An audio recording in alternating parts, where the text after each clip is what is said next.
Idaho, KBS. Está usted escuchando KBBF 89.1 FM Calistoga. Can't afford a down payment on a home? Tired of renting? Do you and your family want a place to finally call your own? We'd like to tell you about an exciting home ownership opportunity through Burbank Housing. Catalina Town Homes is a 60-home community in an emerging neighborhood located less than a mile from downtown Santa Rosa and the Santa Rosa Marketplace. Catalina Town Homes is available to buyers who have not owned a home in the past 3 years, have good credit, steady income, and a desire to build a home and a community. Burbank Housing works with owners on the construction of their 3-bedroom, 2-bathroom home, so the homeowner's sweat equity counts as a $20,000 down payment. A lower fixed monthly payment means that you can predict your housing cost starting as low as $1,450 a month. Come discover Catalina Town Homes and everything our location has to offer. For applications and more information, visit www.catalinatownhomes.com or call us at 707-526-9782. El sol brilla y el aire fluye con buena información a través de la frecuencia modulada de KBBF 89.1.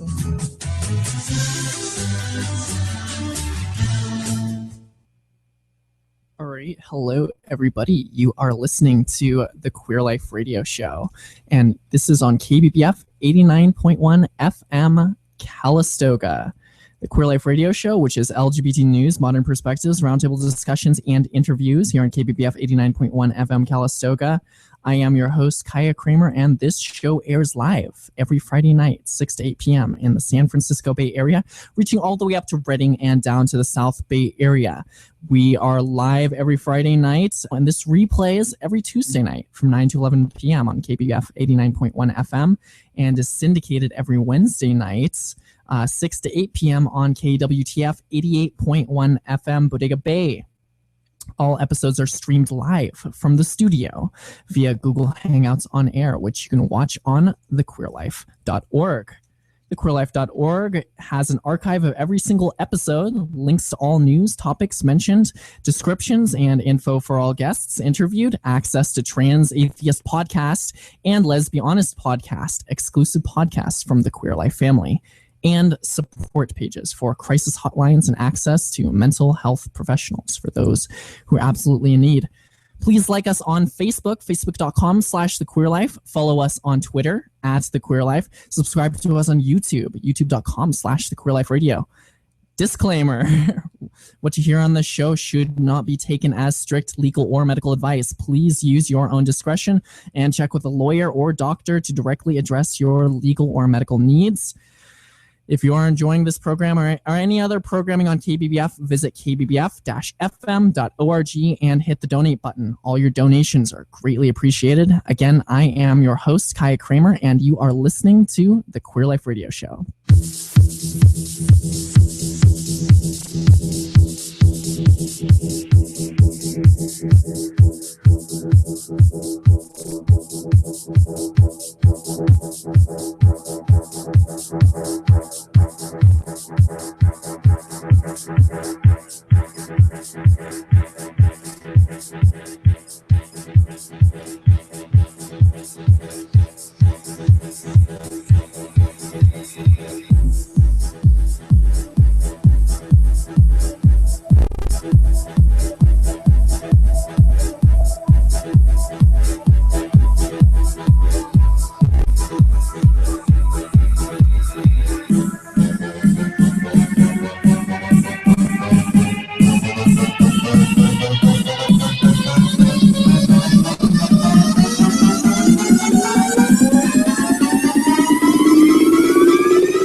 Hello, everybody. Again, you are listening to the Queer Life Radio Show, LGBT news, modern perspectives, roundtable discussions, and interviews. I am your host, Kaiya Kramer, and this is episode 56, my interview with the band Girl Fry. And that interview will be done with Jessy of Girl Fry, and we will be getting started on that in a moment. I just want to give you a little bit of an introduction to Jessy and Girl Fry, which is a queer band out of LA.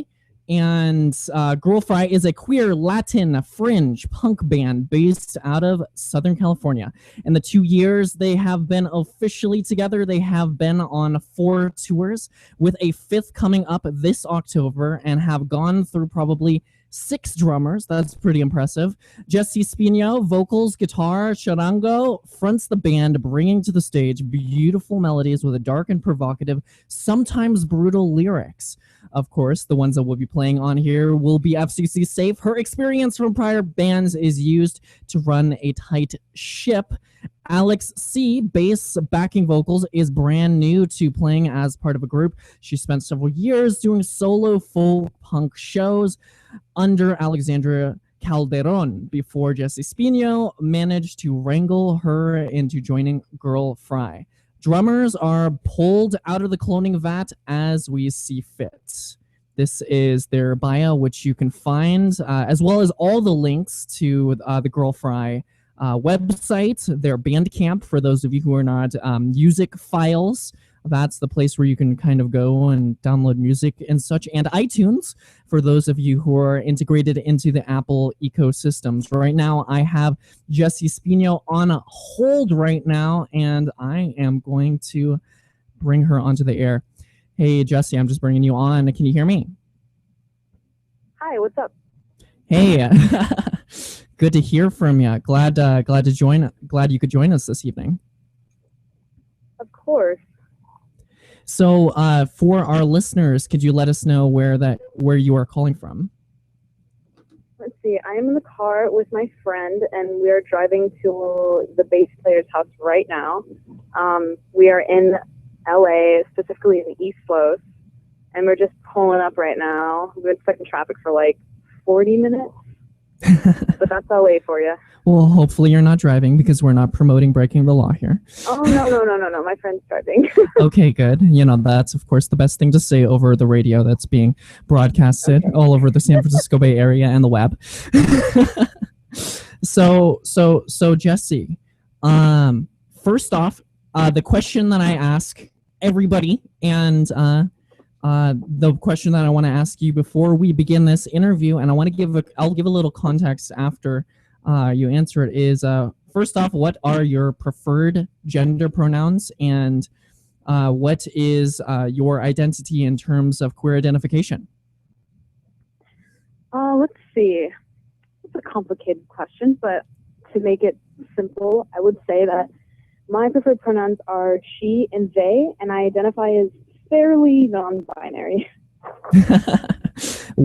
Just to explain to our listeners who have not heard every single episode where I sort of repeat all these subjects and terms, what does binary mean to you? To me? Yeah. Binary means, I'm sorry, I'm getting some feedback. I just showed up at my bass player's house, and you guys are on. Okay. Binary to me means boy and girl. Boy and girl. Yes. And I am for the things, like, I don't know if I identify as specifically either or. No, I'm not sure if I agree with the concept of the binary. So, yeah. Is there somebody we can call to ask if to find out? Sure, no. Anyways, let me put you on speaker so we can talk to our Alex C right here. Alex C. Fantastic. Alex, thank you for jumping in on this interview as well. Not a problem. How are you doing? I'm doing incredible. So if you guys don't mind, I want to interrogate you in front of many, many, many people, digitally, of course. Is that okay? Bring it. Okay, very good.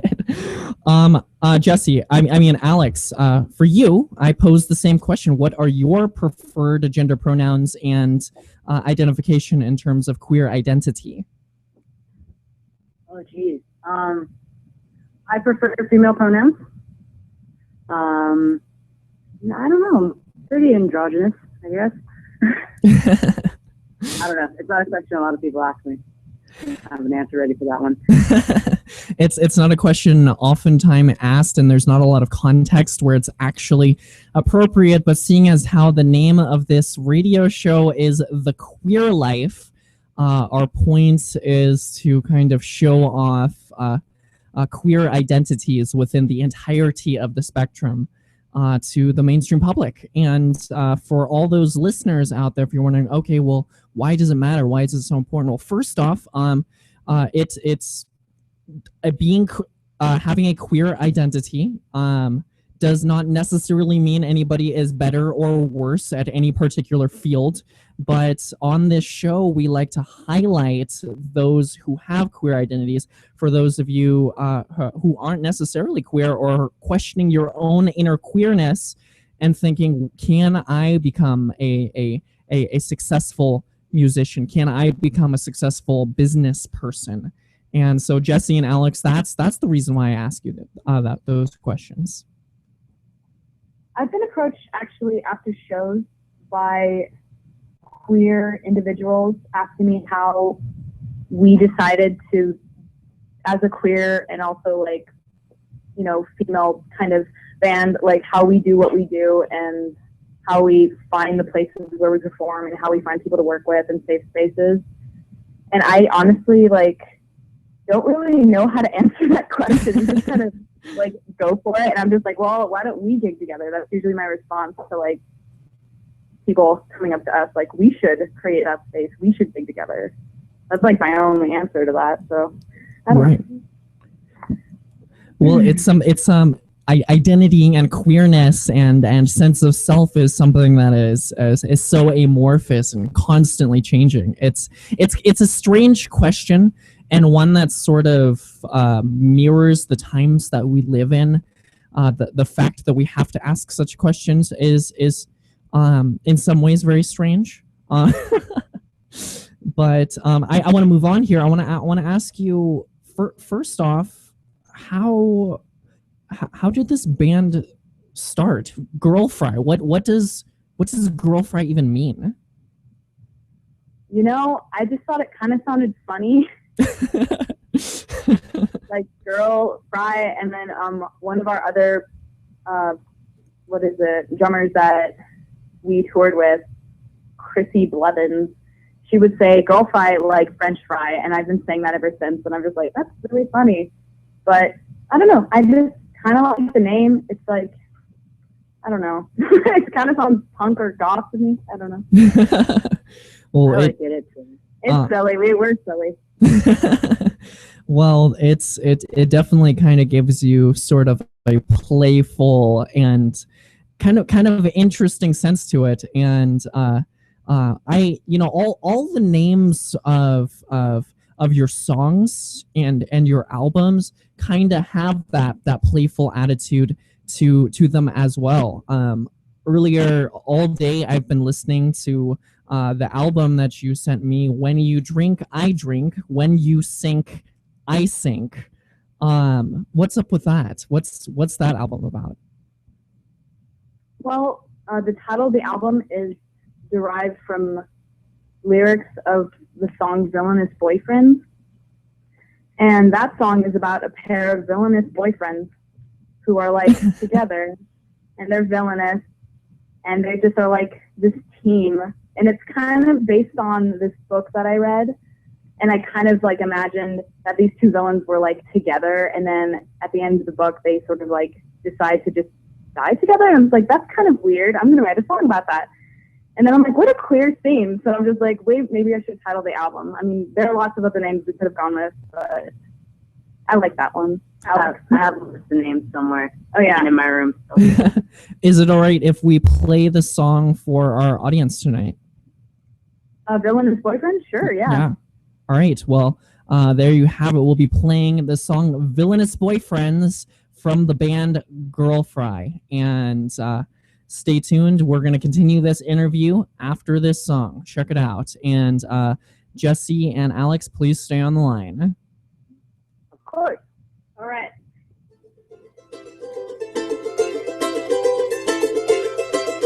Demons blowing, I love you so. Will I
All right, everybody. That was the song by Girlfry called Villainous Boyfriends. And Jessy and Alex, are you still there?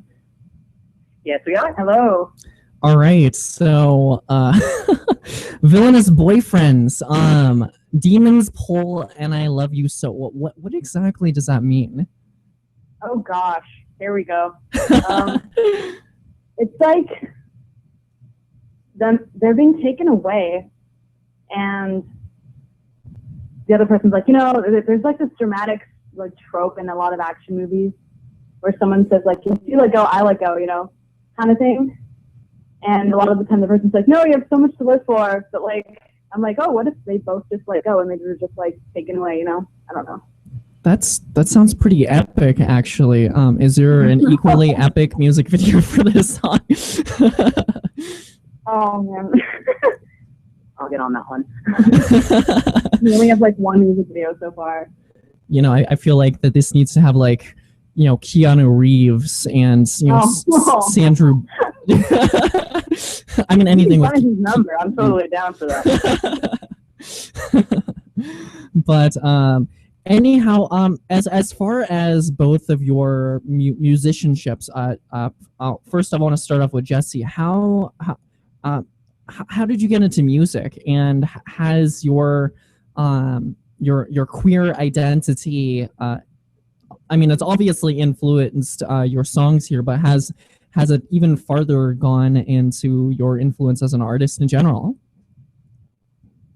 Let's see. My mother tells me that I started singing at like 7 months, and then I would sing at church.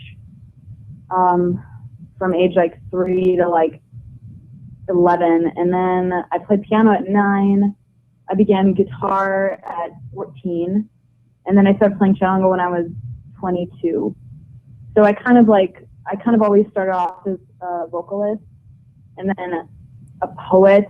I was always more of a poet than I ever was a musician, and I was just like wanting to do music because I don't know, a lot of people like enjoy the pairing of poetry with music lyrics.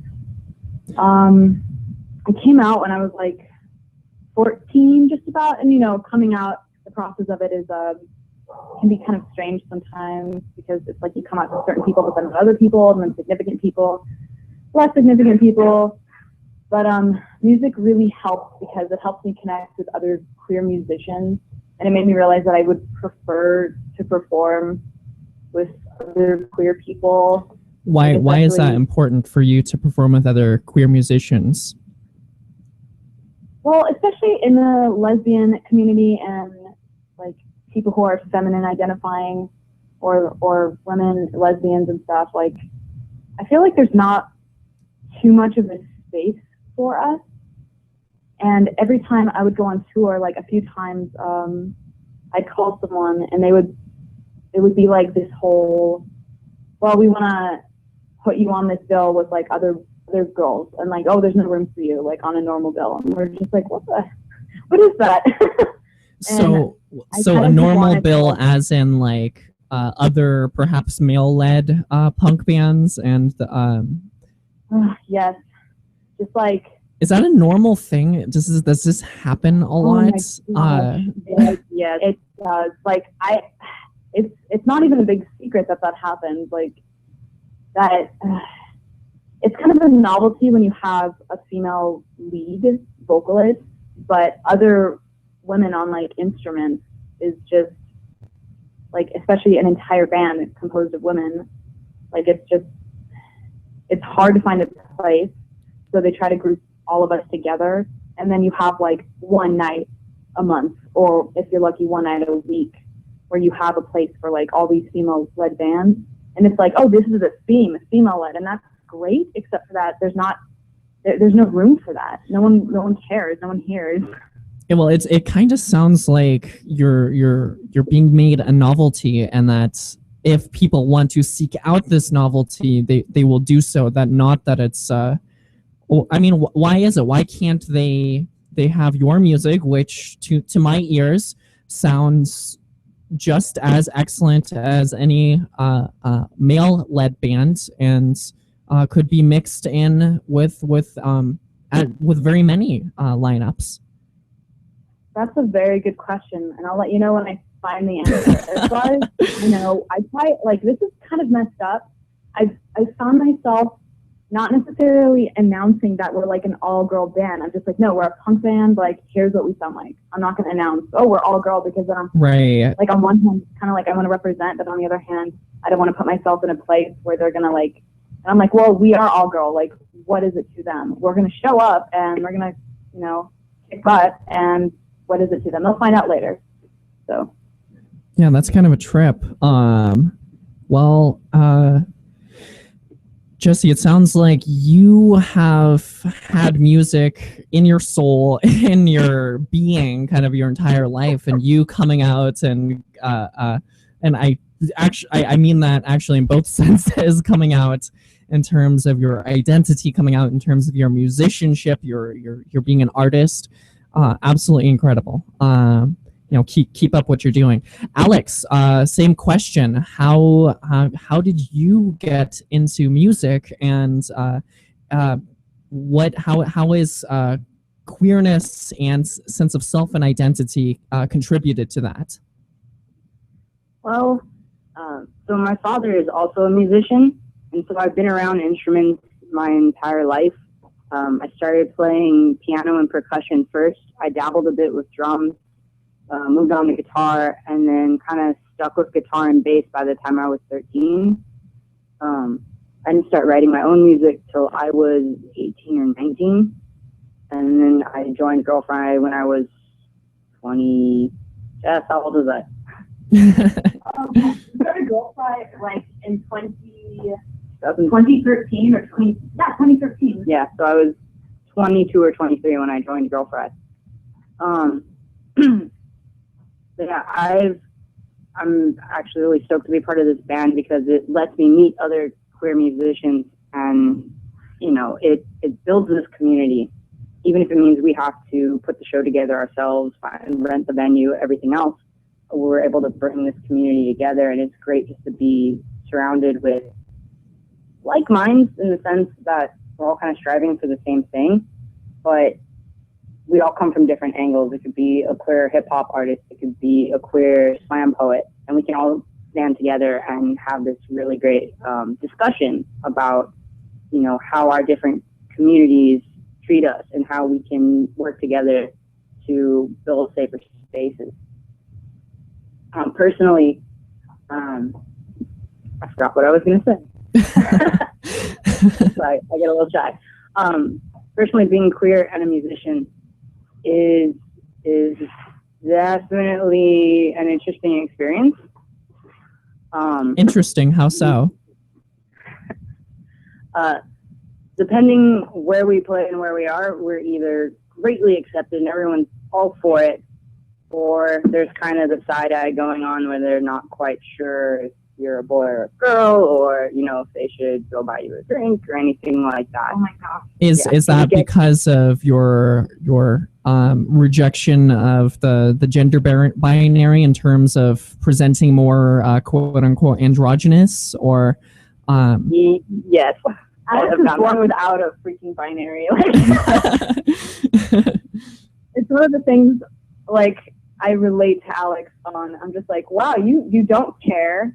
You never cared. I see pictures of her as like a kid, and I'm just like, where's the binary? Like, it was never there. And bars, and Alex will hit on bi. everyone, just everyone. I mean, Not sure. this is interesting. You guys are a queer Latin fringe punk band, and in my mind, the punk scene is, again, I don't have a lot of personal experience with this. I've seen The Matrix, so I imagine.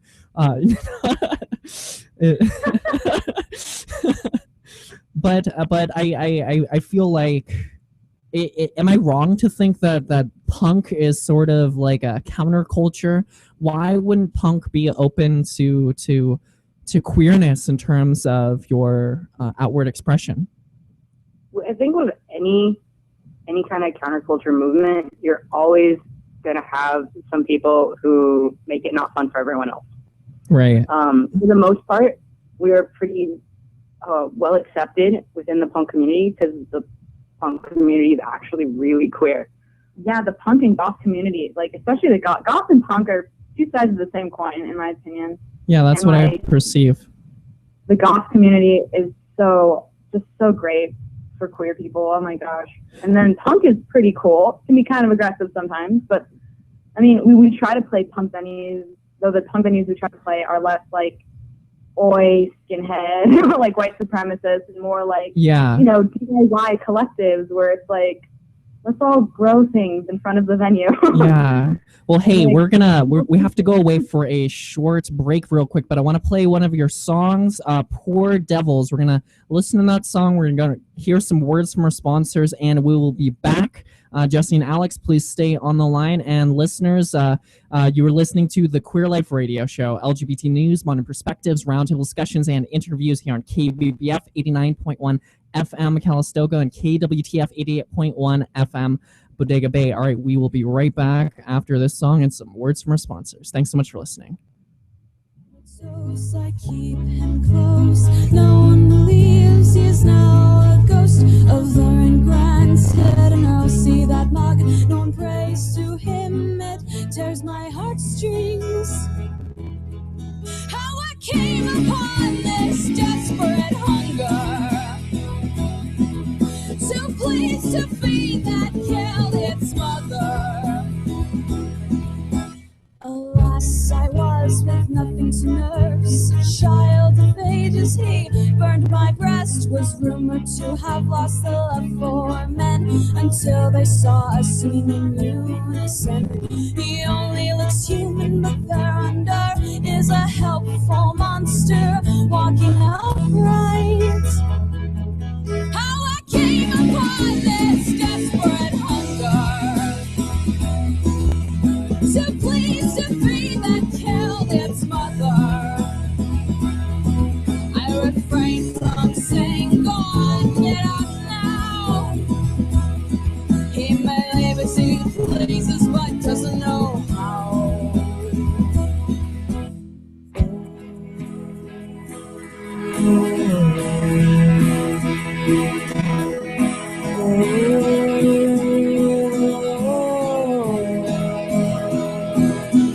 My love keep him close till I find what is heaven.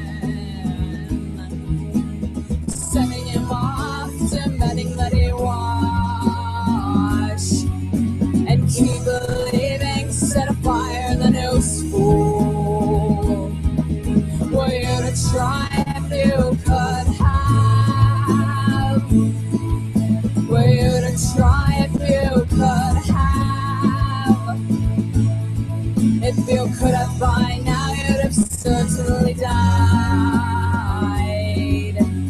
Oh, lost under God, latched on to last. I have grown tall through accountability. I have let him nigh. Estás escuchando KBBF 89.1 FM, Radio Cultura. All right. Hello, everybody. You are listening to the Queer Life Radio Show, LGBT news, modern perspectives, roundtable discussions, and interviews. Again, I am your host, Kaiya Kramer, and this is episode 56 Girl Fry interview. You can find this episode and more on thequeerlife.org. If you just want to Google The Queer Life, you can find us as well. And the band Girl Fry here, you can find their webpage, Bandcamp, and iTunes link on thequeerlife.org, episode 56. Just click all the links and you will find it. If you'd like to watch this episode, yes, I said watch, you can visit thequeerlife.org because we stream via Google Hangouts on Air, which is a YouTube technology. Basically what that means to you is you can go to this webpage and you can click the YouTube little watch box thingamajiggy. Anyway, Jessy and Alex, are you still there? We are still here. Yo. Fantastic. So we just spent the last several minutes also in addition to listening to this fantastic song Poor Devils, which is pretty interesting. We went back into your musical backgrounds and how your identification in terms of queerness affected your art, your craft. And I mean, in terms of queerness, I mean both of you, either one of you, this song Poor Devils, what's up with this song? It's kind of trippy. Oh, okay, let's see. It's all you, buddy. Alex is not she's thrilled that she doesn't have to answer this question. Okay, Poor Devils is like the theme. It's like a song based on a really interesting long friendship I had, but I used a story instead of the actual friendship itself. The story is like this person who feels like they have to bring up another being, and that's not even human or something, like a little devil kind of person, and they just feel like they have to take care of them. And so like a seance, like Blair Witch Project, like, or instead of like it being a temporary thing, it's like they're like companions, but it's kind of like one has to take care of the other person. It's just I don't know. That's just a general theme of the song, and just feeling like the person's like taking all your energy, you know. And I don't know. That's just the general theme of this one. Poor Devils. I can't give too much away. I don't know. Something to say slightly mysterious. Well, it's like, you know, it's a personal song, but that's the general. I feel like the story is all there. I don't know. It was that tricky. Because in the song here, you have a line that says, "Alas, I was with nothing to nurse, a child of ages." What I mean, a child of ages. So I mean, I'm not a music person. I'm gonna throw that warning out there. This is like get really soft, like like a child of ages. It's like some little devil person who's like old as hell, and they have this friendship with someone who's like super maybe young, but it's the young person who has to take care of the person who's older. So it's like the young person's like an old soul or something, and they're just young, and the old soul is being taken care of. The old person, you know, the child of ages is being taken care of by the young lass. That's the song. And their friends. This is pretty epic. Do you have like a primer for this? Oh my gosh, I never thought I'd talk about this thing. It's like my diary entries on this. This is like a really personal album. Whew. Well, it's okay. There's not that many people listening to this. It's only like the you know, maybe you know, many maybe like 10 or 20,000 people. I don't know. So not too bad, you know. Fun. It's cool. But okay, so my next question here is about the band and how it came to be, because you've kind of like a interesting mix here.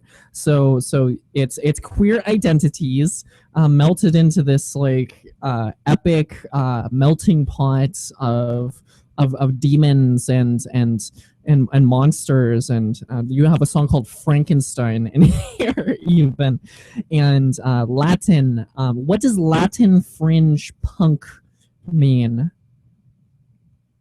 Well, I like fringe because on one hand, it sounds like we're on the fringe of the genre, because I've been told that we don't sound punk enough, we sound too punk blast. I'm like, okay, fringe, there we go. But also, it sounds pretty, like some sort of decorum in the house.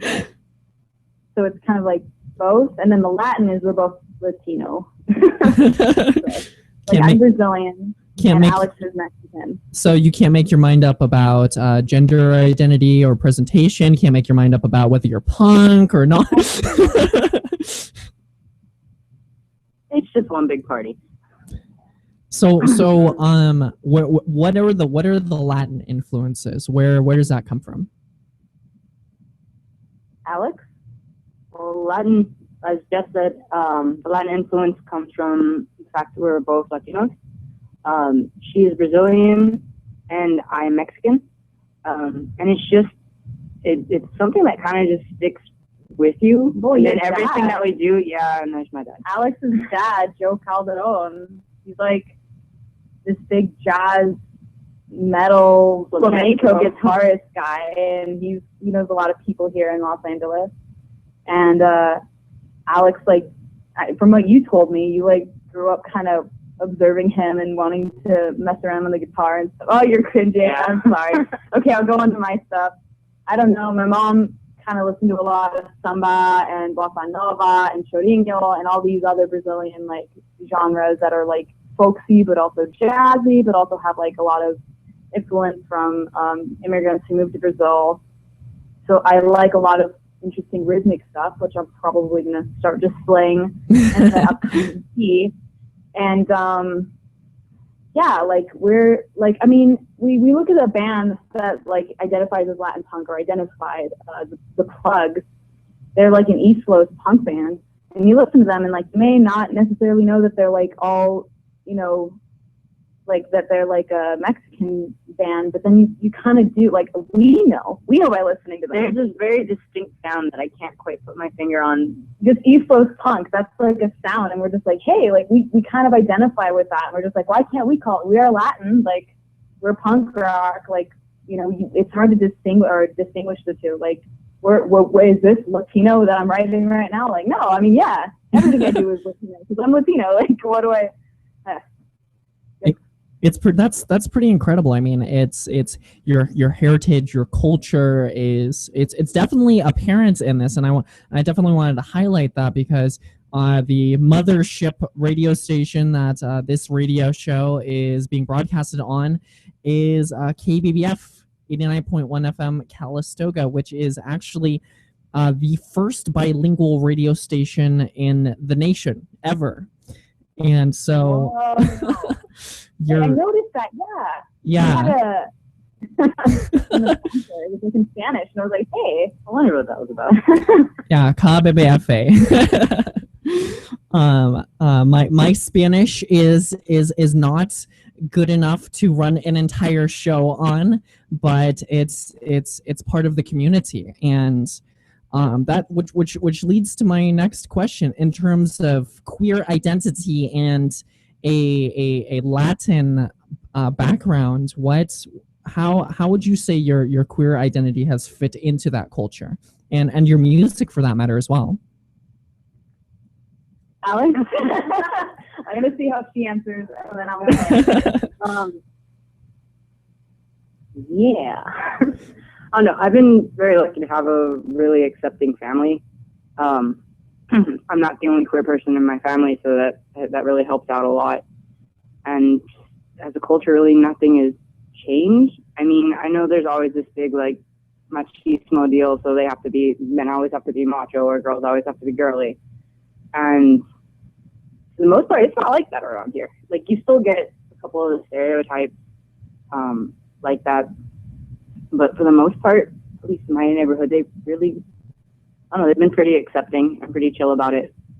Even in the Latin punk scene, they really didn't care. Everyone was there to have a good time, and so as long as nobody messed with anyone else, everyone was going to have a good time. And yeah, I'm not sure if that actually answers the question.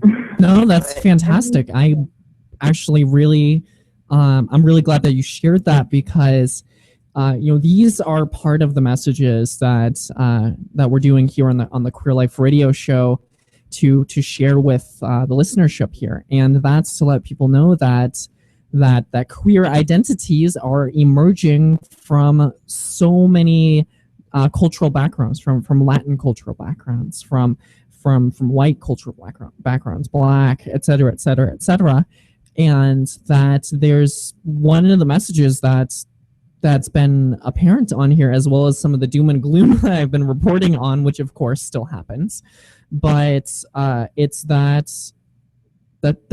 good things have been happening, and there's been acceptance, and it's a general chillness about queer identities and performers. And so I'm thank you for sharing that. It just further affirms to people who out there who might be listening and thinking to themselves, okay, well, I think I might be queer myself in some form or another, whether it's my gender identity or sexual orientation or what have you, and think, okay, well, if it's cool for them, it might be cool for me. And so, I mean, has your queer music, in terms of your art, affected other queer artists as well? Has it sort of been a magnet for you guys? Oh yes. Yes. I was gonna say something. We get a lot of gender varying persons, like queer gender varying persons who come to our shows, and that's probably my favorite part about doing music, is like that our music attracts other like-minded people, and they always aren't shy to come up and talk to us, and it's really cool when they're like a lot younger than us. That makes me happy. I'm just like, oh, wow. Well, we reached out to you. You were who we were reaching out for. So they heard about you and they know about your queer identities. Oh, and it's obvious. Wow. Straight people, man. They're just like, yeah, you're like pretty gay, huh? And I'm like, yeah. Wow. So in that case, that comes off as a compliment then. Oh yeah. Well, I think that's incredible, and that's fantastic, and I want to, in fact, maybe draw some more attention to your music. I feel compelled to play the song Frankenstein that you guys. Oh, that's Alex's favorite song. Okay, Alex, why is that your favorite song? I like how the song escalates from the beginning to the crazy ending, and it's just one of my favorite songs to play. It's got a nice steady bass line, and I get to play around a little bit towards the end, and it's, I don't know, it's fun. I remember writing that bass line. It was really fun. Like, we were just sitting there like, is this good? Like, what do we do? And it's like her favorite song, and I'm like, oh, this song's annoying for me, because it's just like, it's just a lot for me to sing and do, and she's like smiling and dancing and stuff. All right, we're gonna play that right now. The song is called Frankenstein by the band Girlfry, whom I am interviewing right now, Jessy Spiño and Alex C here on the Queer Life Radio Show. LGBT news, modern perspectives, roundtable discussions, and interviews.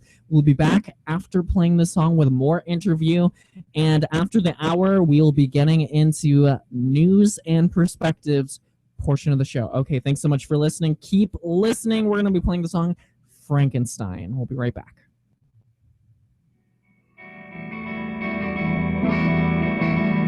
Someone's heart got a tear from the guy outside the cells. He's reciting chants, calling us like animals, poor mates. We had our choice, then we didn't. It's all guitars by our daddies. It was fake, we hate him, we'll get him. We will grab him and take off running in 4 different directions. Poor man, poor mate. blah blah. So what? God, somebody help me. Been seeking the end of this loop. They feed me like sleep combine. Always on our floors, always on my knees. God, somebody help me. There are gallows outside my window. Say they'll never be used, but can't close my eyes to them. They won't let help come in. They have to staple my eyes. So why am I here if not to die? Why? Oh, and it goes on. Want to live forever and try a great room. It's like you'll never, you'll never, you'll never.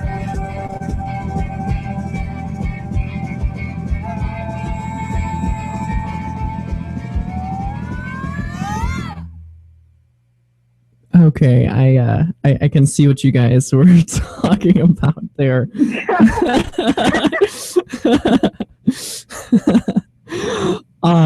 So this song here is, I mean, first off, I'm gonna say this. I've been using the word intense.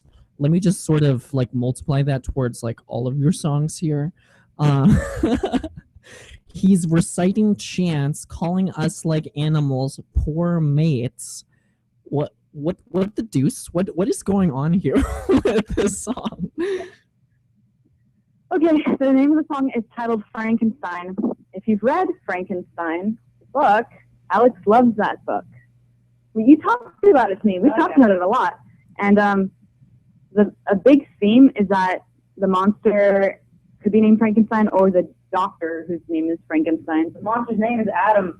He calls himself Adam, but like he's not. I don't know. It could be the creature that's the monster, or the creator, and it's kind of like a prison theme song where people see the people in prison, like people outside of prison see people within prison as monsters, and I don't see it that way, but they're seen like that and treated like animals, and it's just like this messed up situation. I'm just like writing this song about, I don't know, experiences I've had, experiences I've heard about what that must freaking be like. So I just wrote this aggressive little song about it, entitled it Frankenstein. Well, you know, it reminds me of and please, and anybody out there who is a poet or knowledgeable about this stuff, I think it was Ralph Waldo Emerson or something. It was in jail, and another poet came up to him and said, "What are you doing in there?" And he said back to him on the outside, "What are you doing out there?" In response for being imprisoned for standing up for his rights or something. I'm probably mixing up the person, but what was he in prison for? Do you know? What? What was he in prison for? I can't. Some sort of dissent of some sort. I can't remember. Alex is looking it up right now. Yeah, I feel like we're just like a Google search away from this because of the power of the interwebs. Although, to use your words, God, somebody help me. I'm running a radio show, so Googling and radioing, if that's a verb at all, is very difficult. But yeah, it's I like this line here where you're saying, but can't close my eyes to them. They won't let help come, and they've stapled my eyes. Oh, why am I here if not to die? What's going on there? Well, it's kind of like when you see the news and it's like a foreboding, looming threat, but like people keeping you there are like, well, that's not going to be used for you, we promise. And you're like, why is it there? Like, I see that. It's right outside my window. And it's like scary, you know, like this threat that exists and is very real, but is being denied by the people in charge. Very interesting. Hey, we are coming towards the end of the hour here, and I just have a couple more questions for you. First off, what are your aspirations? Where do you want to go with Girl Fry? Everywhere. Everywhere. We're gonna keep touring forever and go to other continents and whatnot, and make people angry or happy on those continents. And I would like to start an all-female label. That'd be cool. All girls. Someday. I'm gonna exclude the people who excluded me. No, I think that would be really great. That's pretty incredible. And my last question for this evening is if for it, and this is directed at all the if you were to direct your answer towards all the listeners out there, and if you could say something, any words of encouragement to anybody who is queer identified and feeling like, or they're questioning their identity in terms of queerness, whether gay or lesbian or bisexual or transgender or just queer in general, and they want to get into music, what would you say to them? Oh gosh, give me a call, send me an email. I'm serious. Like, come talk to me. I want to play with you. I want to talk to you. I want to record with you. Like, I want to create a better community, a more unified music community with queer people. Fantastic. Hey, Jessy, Alex, I want to thank you both so much for giving me and the Queer Life and this audience your time and your music. Not a problem. Thank you for having us. Yes, thank you. This was fun. Fantastic. All right, everybody. Alex, Jessy, thank you so much. I am going to disconnect right now. And I want to, again, thank them for all the wonderful work that they are doing out there.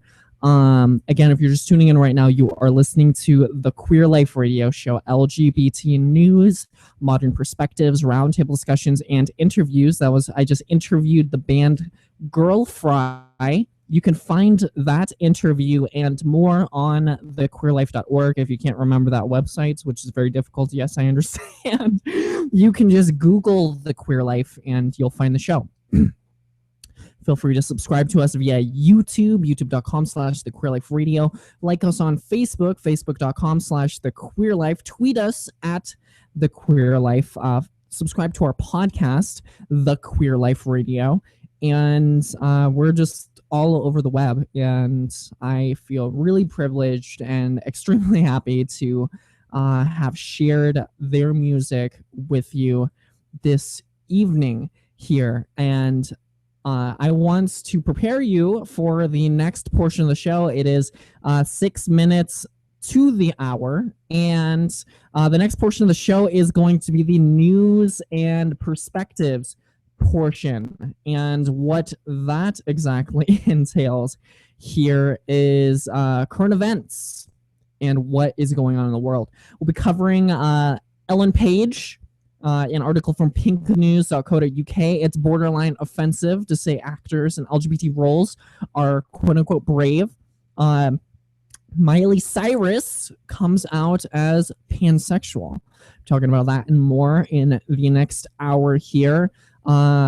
Why you should add electrolyte packets to your outdoor survival kit, because if you didn't realize, and if you are in the state of California or in the state of heavy perspiration, that is sweating for those of you who don't speak my lingo here, you should probably be taking some electrolytes and drinking plenty of water. I know we're in a drought, but I think you can be forgiven if you drink water so that you can survive.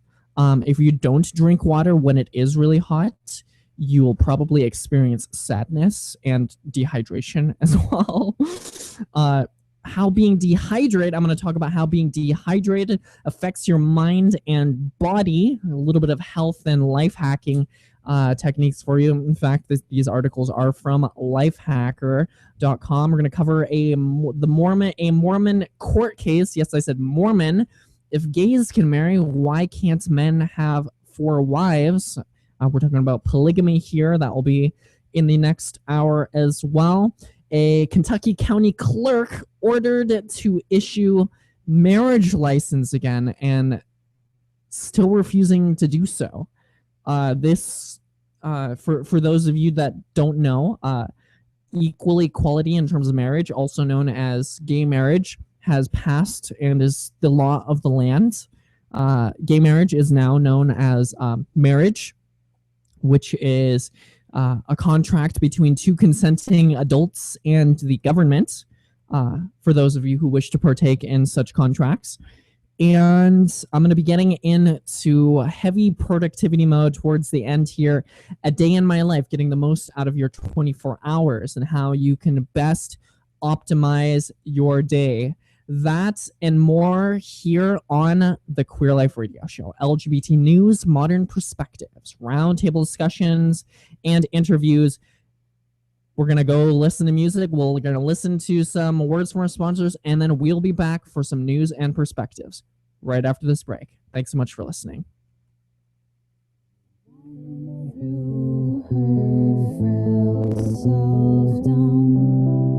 And though she herself heard it made no sound. Ascension tests treason half as useful. She felt that philosophically. There was no crash because no one was around to purvey. In court the case was thrown right out. No witness to invent.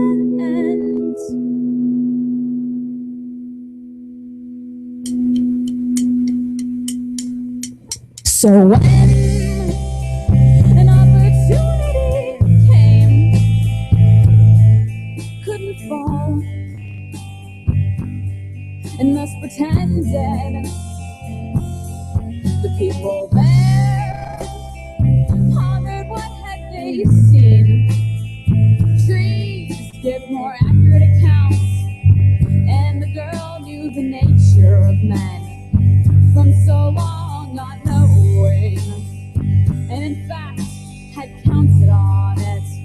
So in the reverse of life and truth and politics, the witness to the fake and fall on, fight forward what they'd heard, what they saw, and it sounds like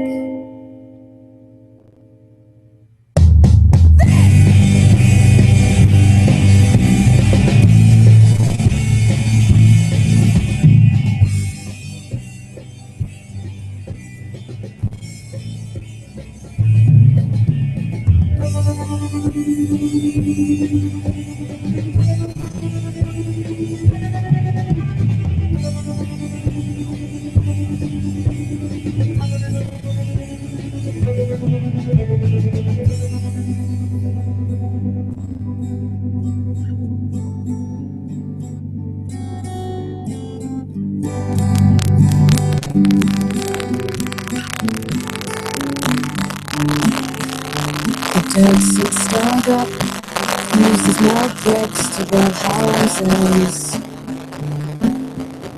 And the weeds are tripping, spewing out a stove's hot smoke. They paint the thirsty, and they settle behind. Chip chips for the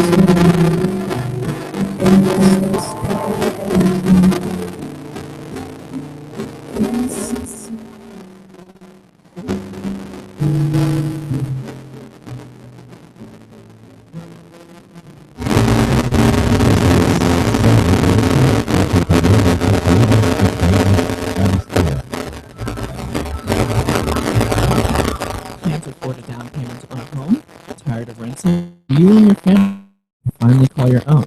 We'd like to tell you about an exciting home ownership opportunity through Burbank Housing. Catalina Townhomes is a 60-home community in an emerging neighborhood located less than a mile from downtown Santa Rosa and the Santa Rosa Marketplace. Catalina Townhomes is available to buyers who have not owned a home in the past 3 years, have good credit, steady income, and a desire to build a home and a community.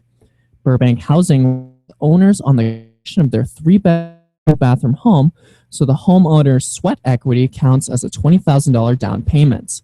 A lower fixed monthly payment means that you can predict your housing cost starting as low as $1,450 a month. Come discover Catalina Townhomes and everything our location has to offer. For applications and more information, visit www.catalinatownhomes.com or call us at 7-526-9782. Enriquezca su acervo cultural. Escuche KBBF, la voz de la comunidad.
All right. Hello, everybody. Again, you are listening to the Queer Life Radio Show. LGBT news, modern perspectives, roundtable discussions, and interviews.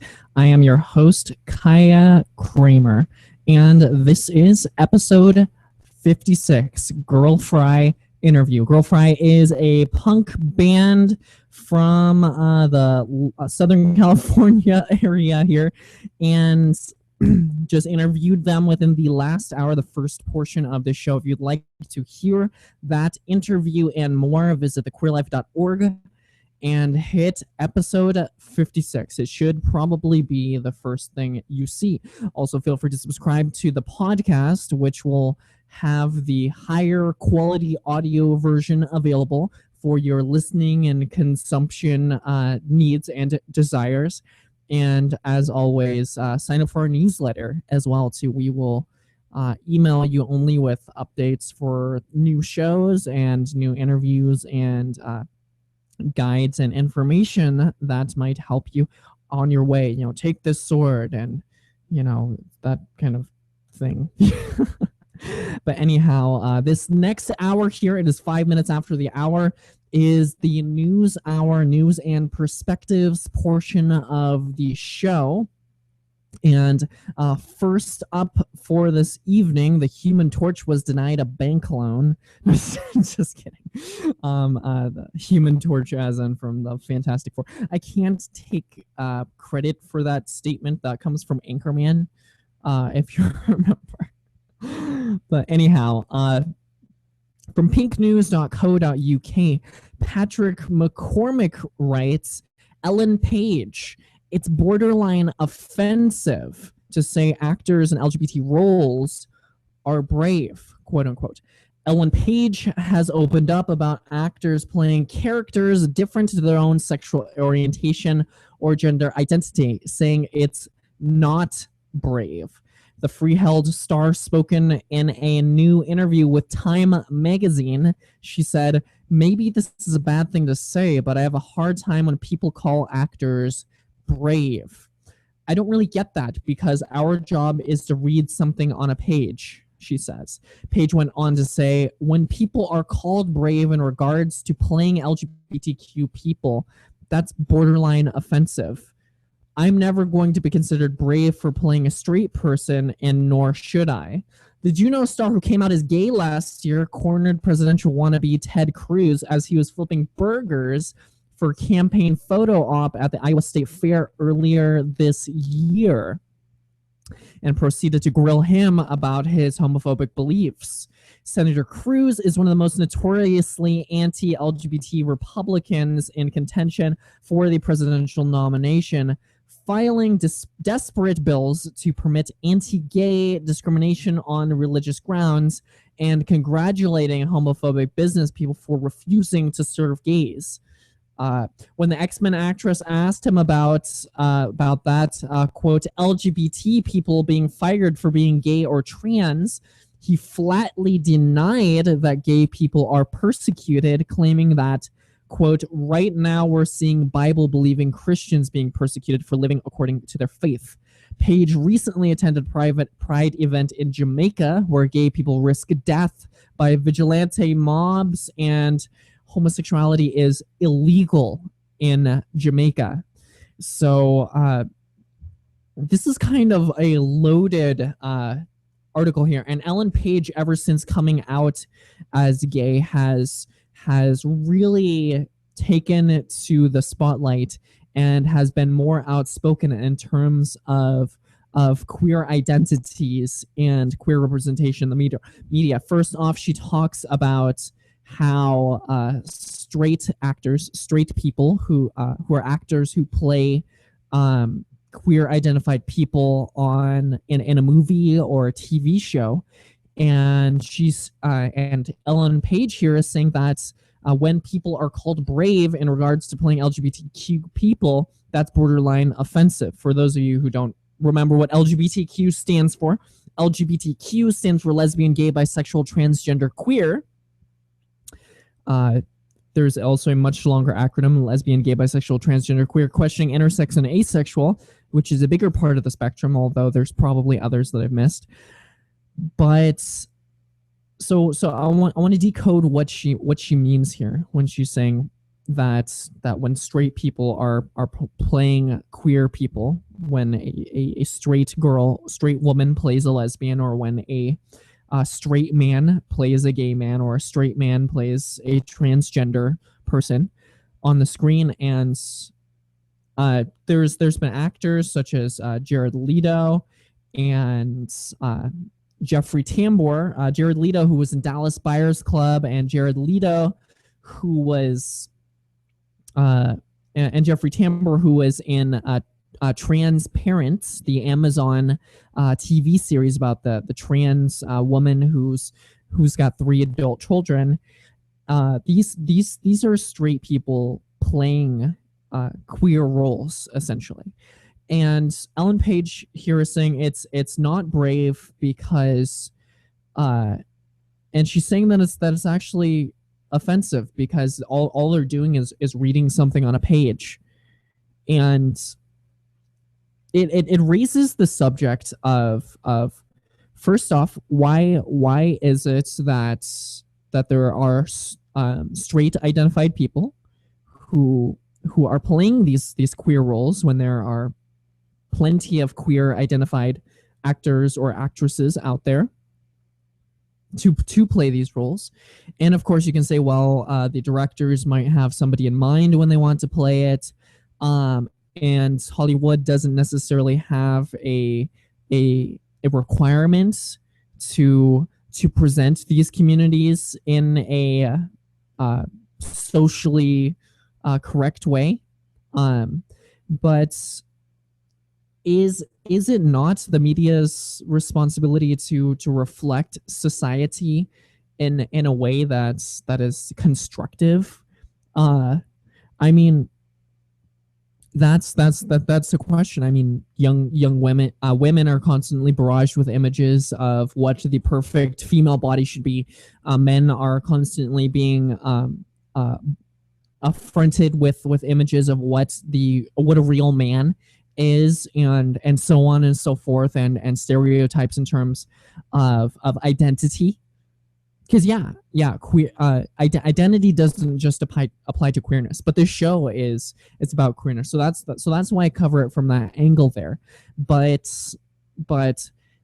Ellen Page, she's got a point. Why do we consider it brave for a straight person to play a transgender person? Wouldn't it be more brave for? I mean, is there something dangerous about playing a transgender person in a movie?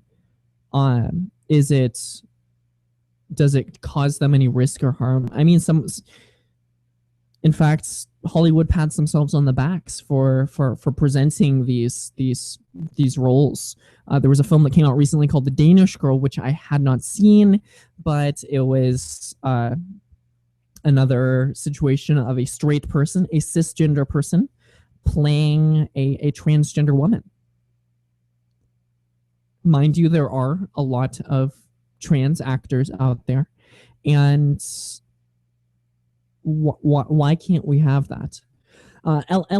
Ellen Page goes on here to when she confronts the presidential candidate Ted Cruz in terms of his anti-LGBT Republican position, and he has been trying to file bills to permit anti-gay discrimination on religious grounds. Basically, you have, according to Ted Cruz, Senator Cruz, you can discriminate in terms of offering business to LGBT people on the basis of your religion.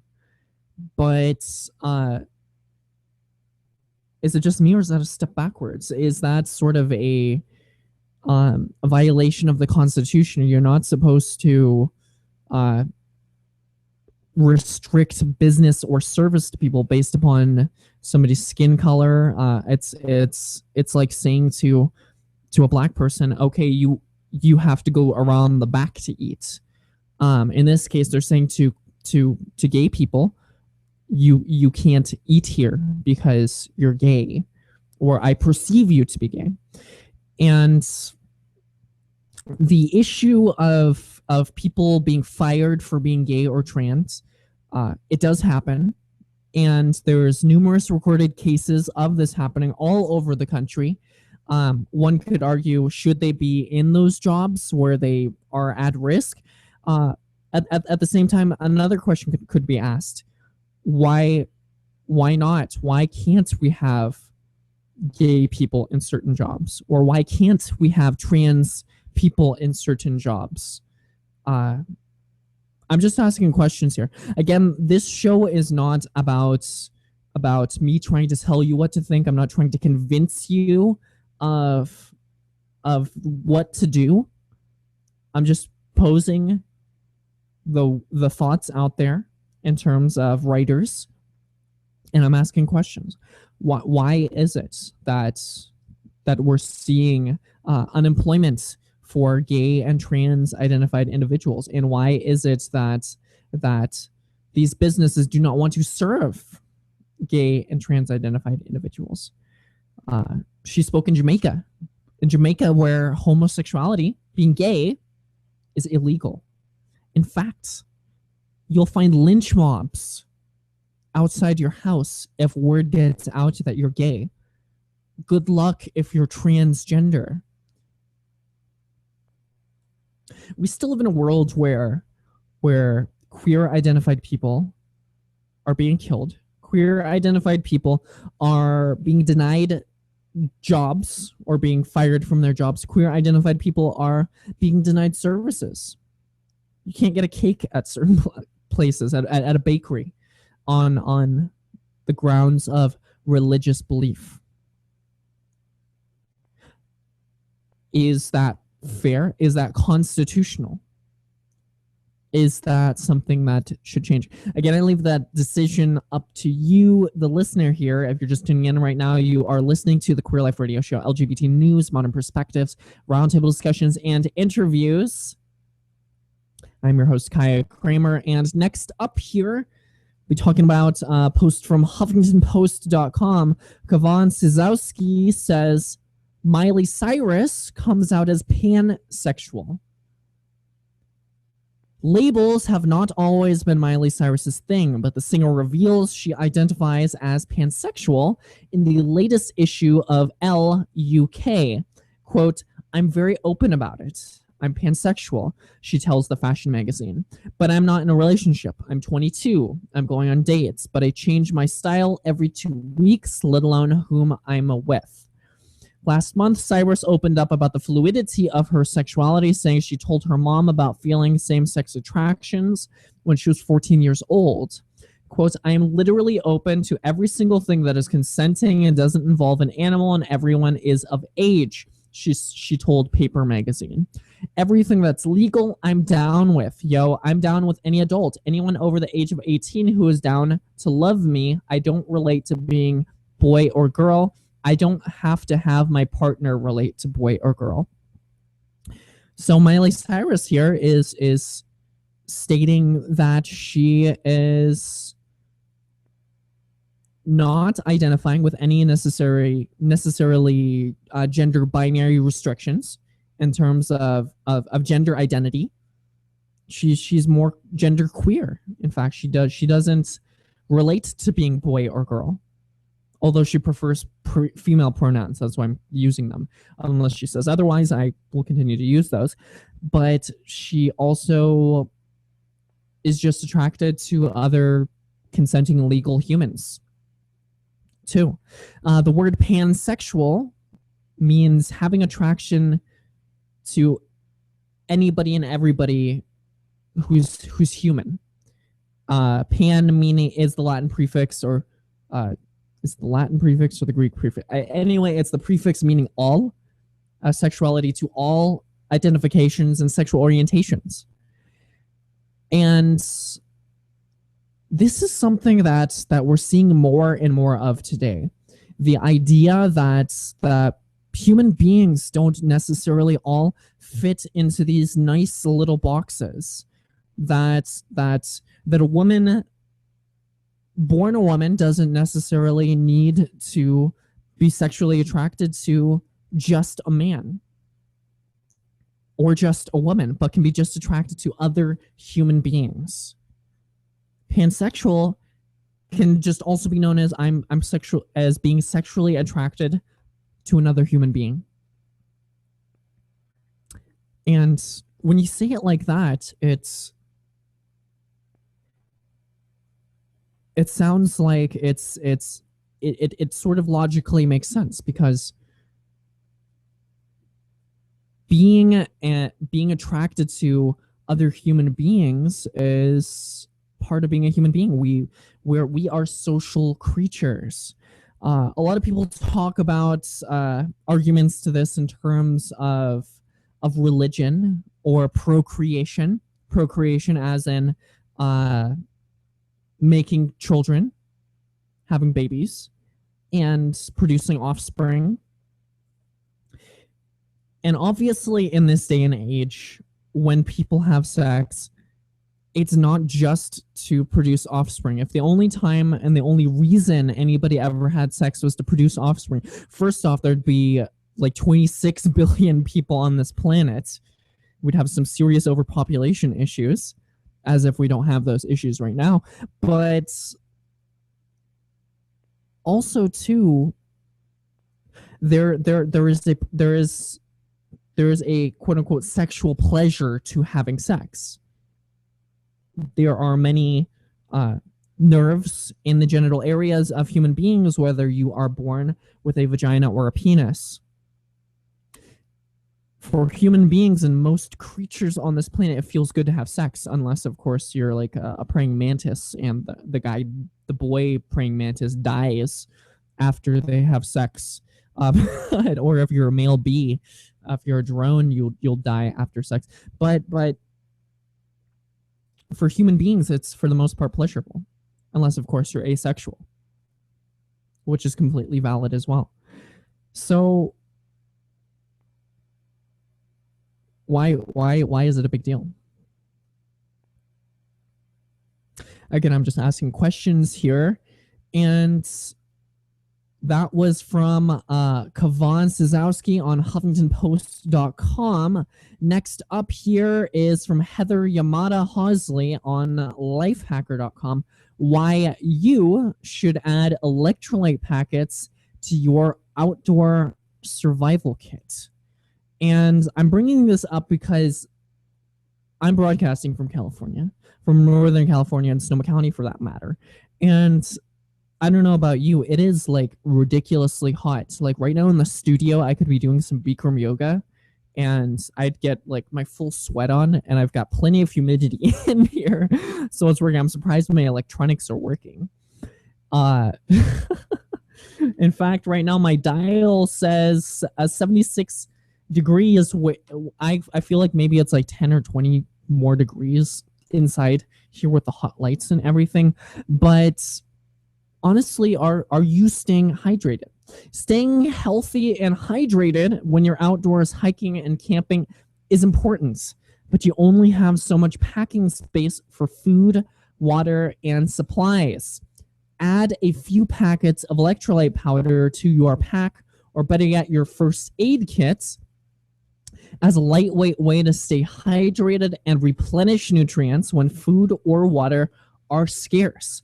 Rather than making your pack heavier by bringing electrolyte drinks like Gatorade, use packets of electrolyte powder to get the same benefits without the weights. Plus, by keeping them in your first aid kit, if something bad happens, you'll be able to replenish vital nutrients quickly just by adding a packet to some fresh water.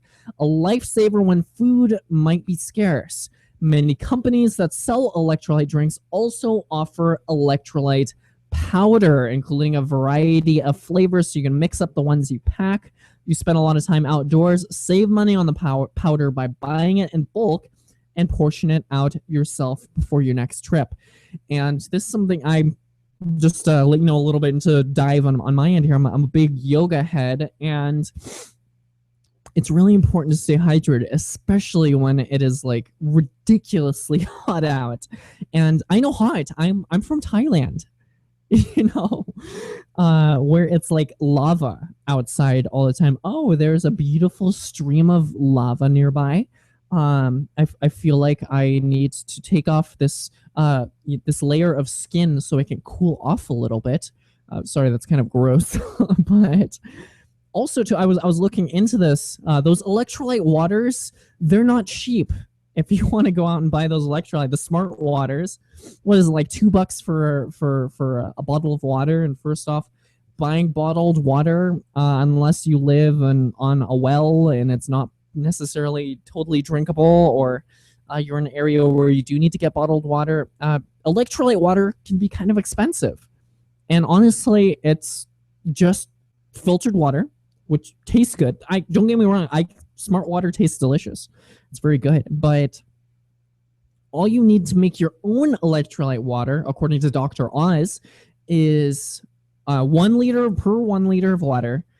It's half a teaspoon of baking soda. All right, it's just like the cooking show. You got to have your little notebook out where you write down recipes and stuff. Get your little memo app on your iPhone or your color note app on your Android, because that app is just simple and it works well. Anyway, per 1 liter of water to make your own electrolyte water, a half a teaspoon of baking soda, 2 tablespoons of agave nectar, and half a tablespoon of sea salt. If you buy these ingredients and you keep them in your house, and you probably already do, this is pretty cheap. And if you live in a city, just turn your faucet on, because that's filtered city water, which is usually pretty good.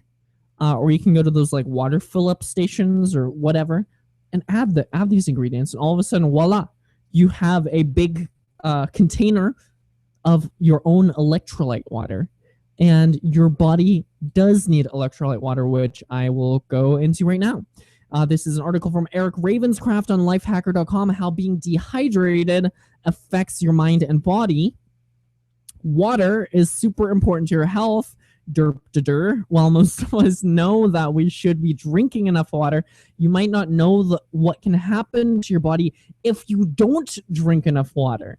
There's a video on the website here on thequeerlife.org that breaks that down, but as science news site D News explains, a lack of water can cause all kinds of assorted health problems.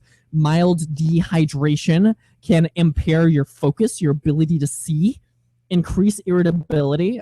Maybe I need to drink some more water here. And it can cause mood changes. As you lose more water without replacing it, your body will sweat less. Have you ever had that feeling where you get so hot or you like stop sweating? Also, just to let you know, your blood will start to thicken and your heart has to work harder to circulate blood. This can lead to more serious heart problems down the road.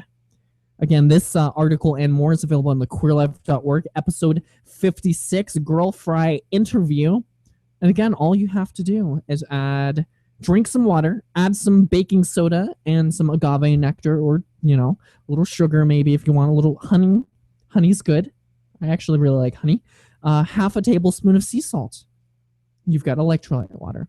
Again, if you're just tuning in right now, you are listening to the Queer Life Radio Show, LGBT news, modern perspectives, roundtable discussions, and interviews. I am your host, Kaiya Kramer. And we're going to go away for a short break, but we will be right back after some music and some words from our sponsors. Again, thank you so much for listening. You're listening to the Queer Life Radio Show.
Estás escuchando KBBF 89.1 FM, Radio Cultura, Calistoga, Santa Rosa.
All right, everybody. Again, you are listening to the Queer Life Radio Show, LGBT news, modern perspectives, roundtable discussions, and interviews. Those two electronic songs that I played just now were Alpha Centauri and Move by Saul Skoljian 2015 Bit Bear. And those links to their SoundClouds are available on the queerlife.org episode 56. Which is exactly what this is. This is the Queer Life Radio Show, episode 56, Girl Fry interview. If you did not hear the first hour, because we are indeed in the second hour, is 32 minutes after the hour right now. And within the first hour, I interviewed Girl Fry, Jessy Spiño, and Alex C. from the band Girl Fry, which is a Latin fringe punk queer bands, and they are killing it down in Southern California. And I've been so pleased to have had the opportunity to interview them. So check out the website. We've got links to their Bandcamp and iTunes and their website, because they're pumping out some pretty cool stuff.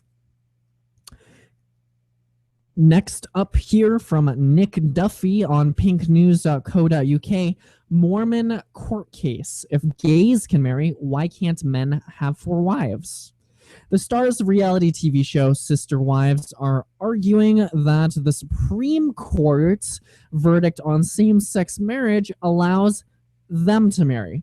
As is common in some Mormon sects, Utah-based Cody Brown has 4 wives: Mary, Janelle, Christine, and Robin. He is legally married to Mary and does not have legal recognition for his other 3 weddings.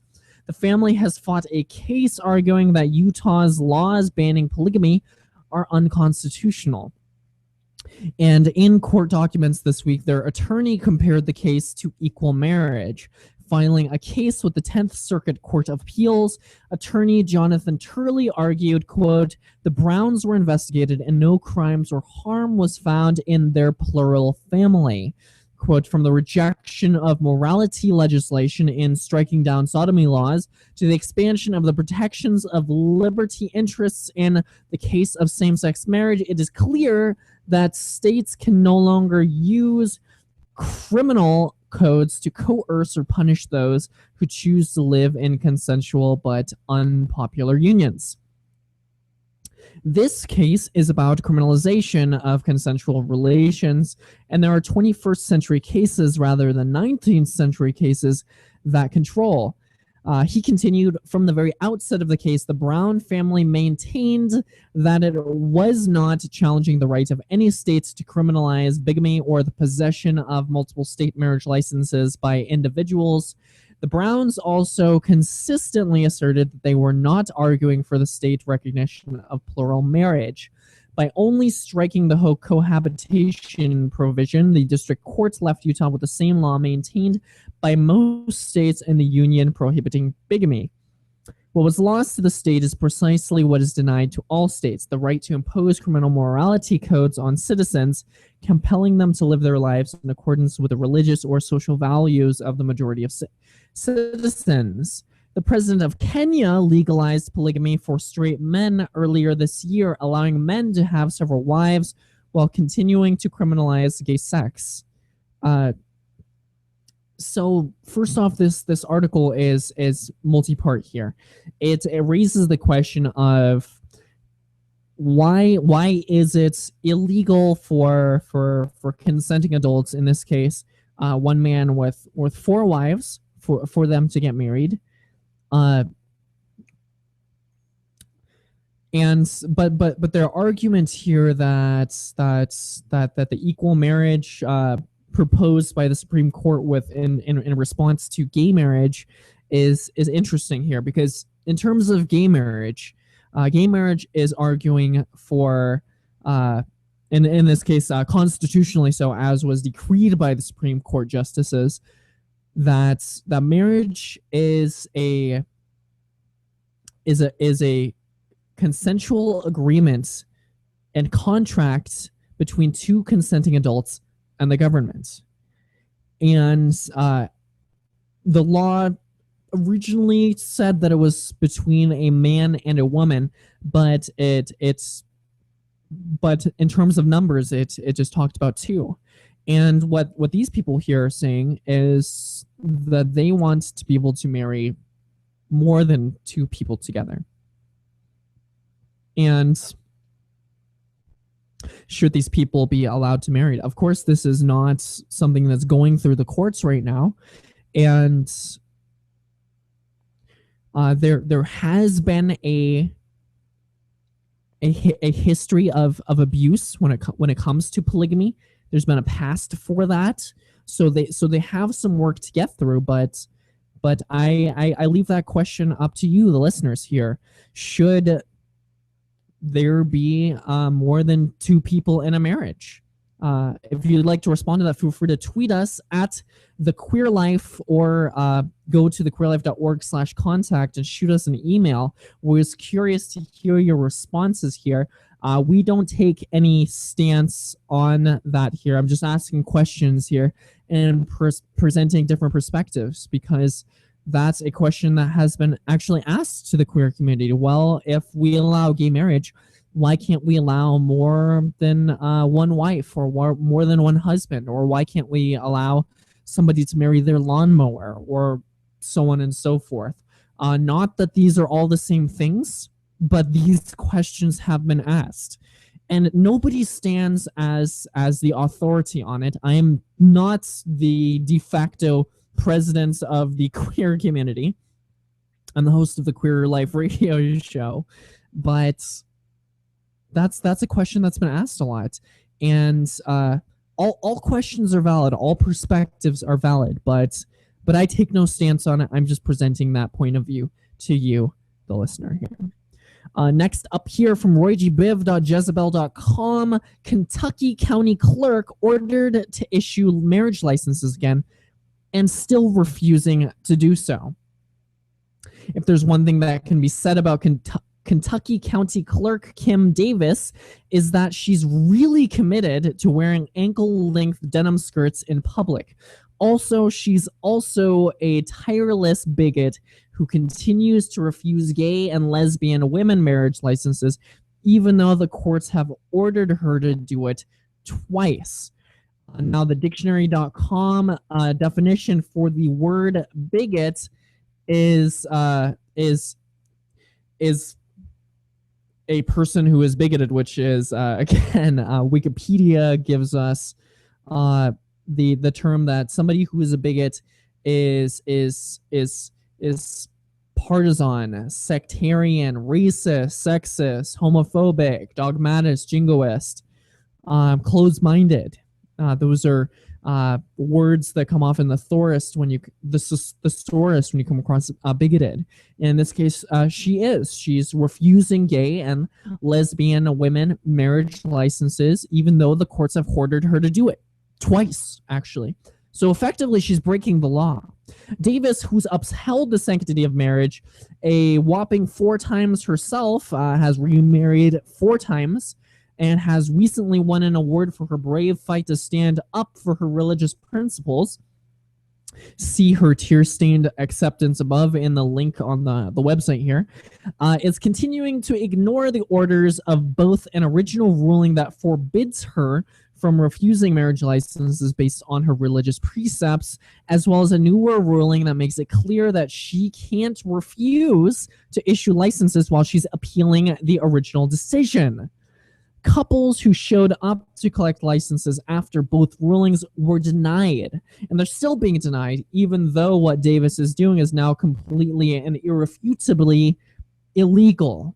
The Washington Post reports that in the first ruling against her, Davis was admonished for not doing her job or respecting the decisions of the Supreme Court. Quote, "Our form of government will not survive unless we as a society agree to respect the U.S. Supreme Court's decisions, regardless of our personal opinions," Judge David L. Bunning of the U.S. District Court for the Eastern District of Kentucky wrote. Davis is certainly free to disagree with the court's opinion, as many Americans likely do, but that does not excuse her from complying with it. To hold otherwise would set a dangerous precedent. Davis, however, follows the belief that no man can make a law higher than God, and is still hiding away in her office when people show up for licenses and or telling people who'd like to get married in their home county that they'll just need to go somewhere else.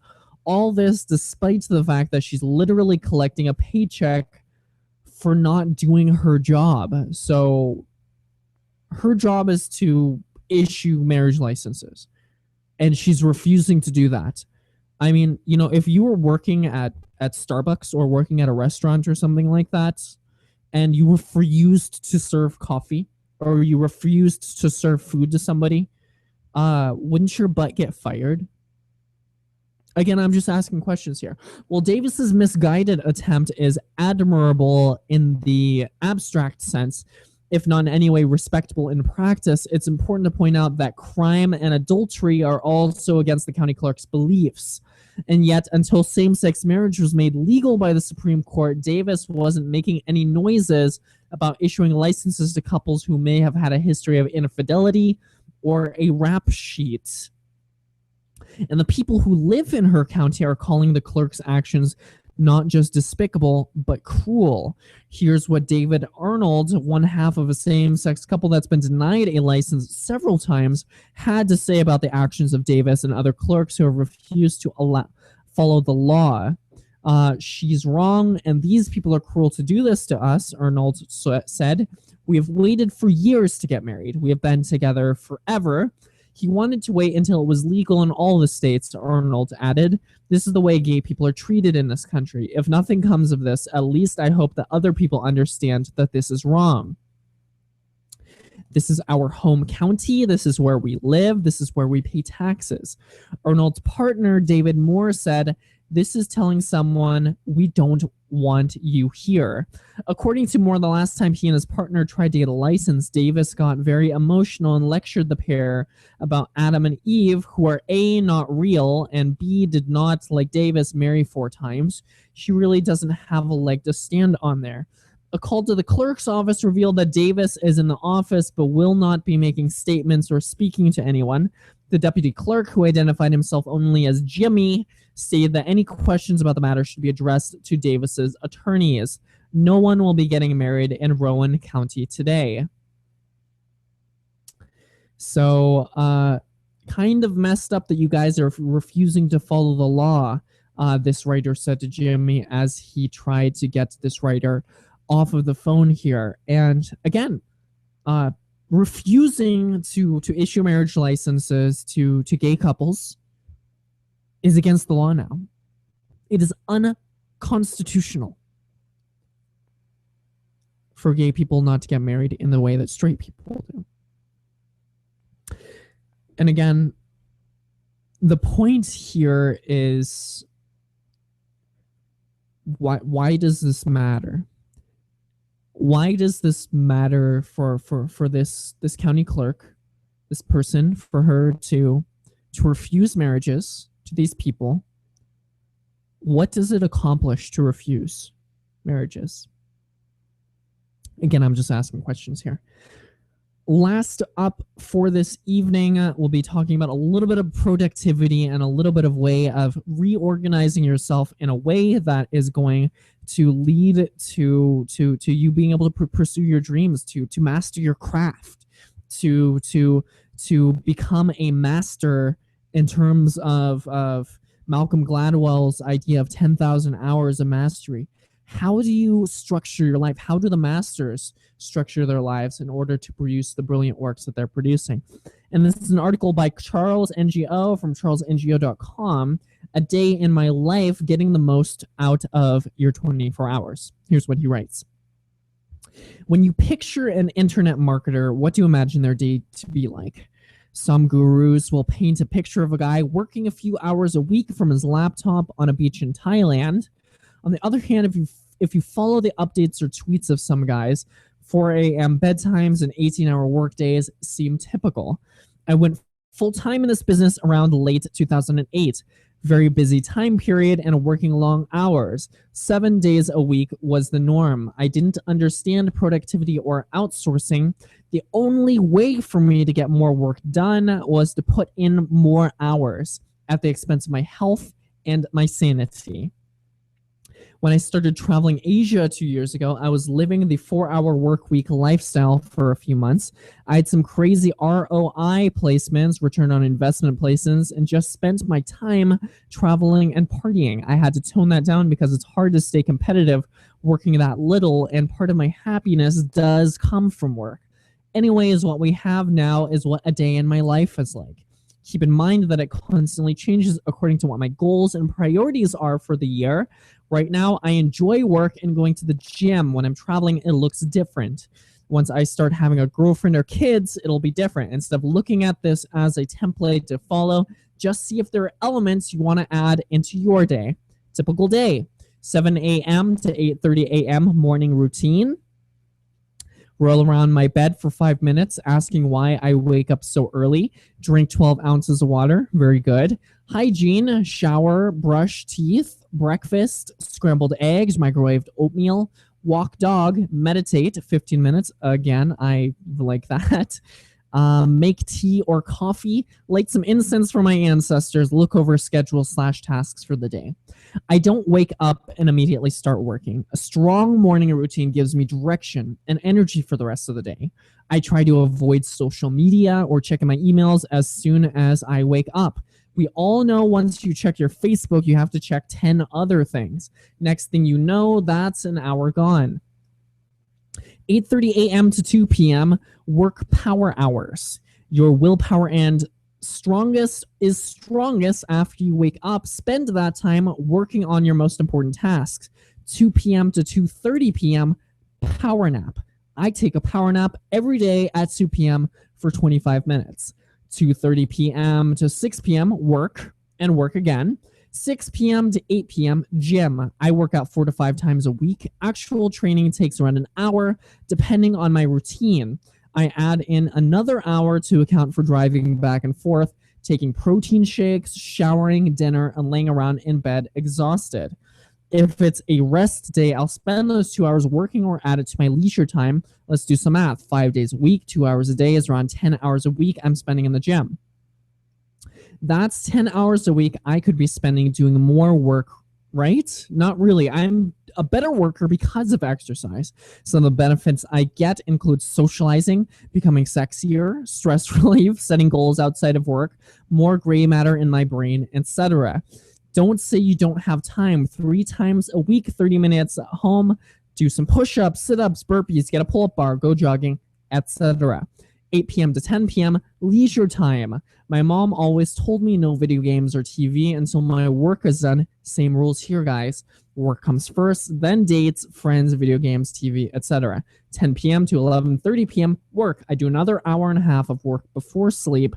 I need to do this mainly because that's when me and my virtual assistants are both awake. I use this time to assign them tasks and check over my campaigns before I head to bed.